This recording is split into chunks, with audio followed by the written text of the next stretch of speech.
अस्सलामुअलैकुम दोस्तों, अगर आप हदीस सुनना पसंद करते हैं तो चैनल को सब्सक्राइब कर लें। शुक्रिया। बिस्मिल्लाहिर्रहमानिर्रहीम। रसूलुल्लाह सल्लल्लाहु अलैहि वसल्लम का इरशाद गिरामी है, वो शख्स मोमिन नहीं जो ख़ुद तो पेट भर के खाए मगर इसका पड़ोसी भूखा हो।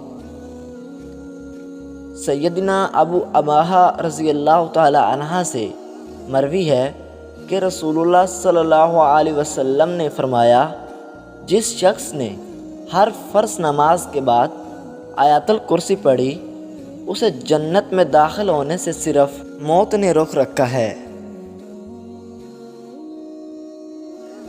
रसूलुल्लाह सल्लल्लाहु अलैहि वसल्लम ने फरमाया, सिर्फ़ 3 जगह पर झूठ बोलना जायज़ और हलाल है।